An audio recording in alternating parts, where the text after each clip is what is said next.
Quel est donc le chemin qui nous conduit en Christ? Ou comment recevons-nous la lumière de la vie? La réponse sera tout naturellement et brièvement celle-ci.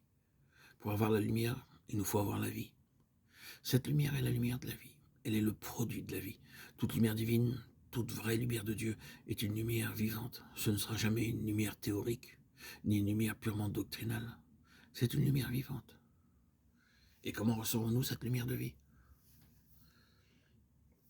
Nous sommes dans l'évangile de Jean, mis très fortement en présence de ces deux choses.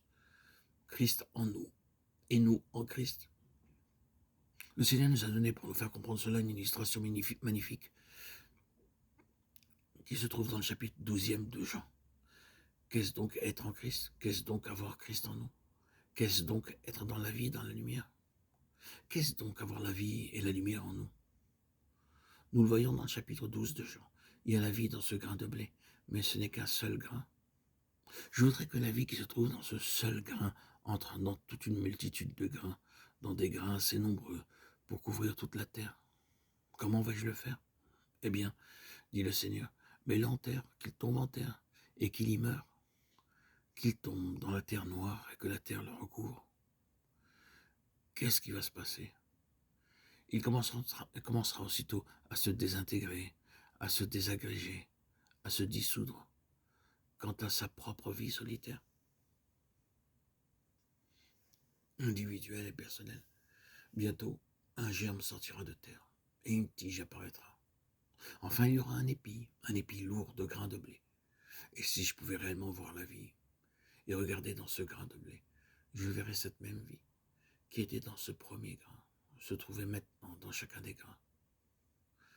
Je sème ensuite cet épi, je sème ainsi peut-être 100 grains, et j'en aurai 1000 ou 10 000.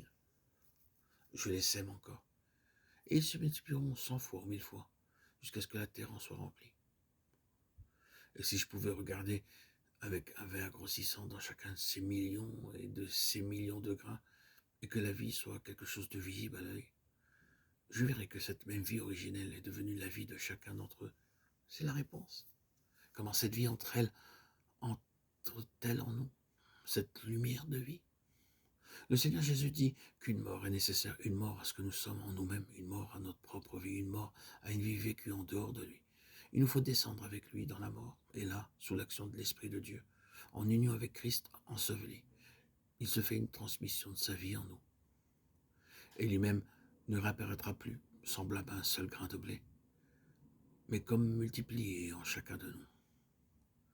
C'est le miracle qui se reproduit chaque année dans le domaine naturel.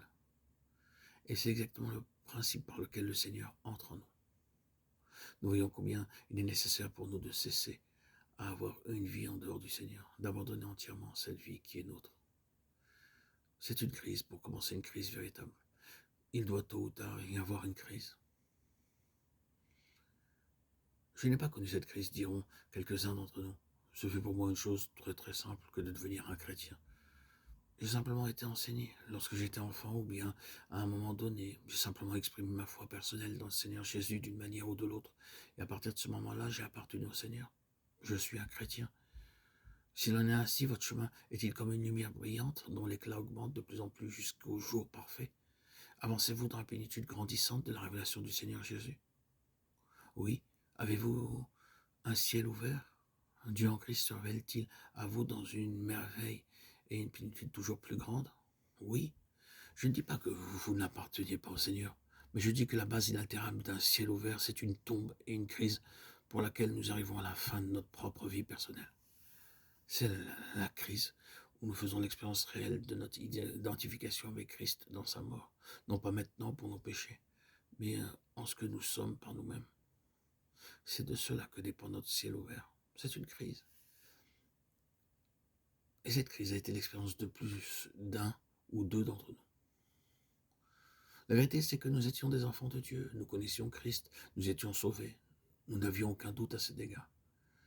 Mais le moment est arrivé où le Seigneur, la lumière de la vie, nous a montré qu'il était mort, non seulement pour porter nos péchés en son corps sur le bois, mais qu'en sa personne, il monta sur la croix comme notre représentant dans la totalité entière de notre vie naturelle, pour la mettre de côté. Ce fut l'homme, et non seulement ses péchés, qui alla à la croix en Christ. Cet homme, c'est vous.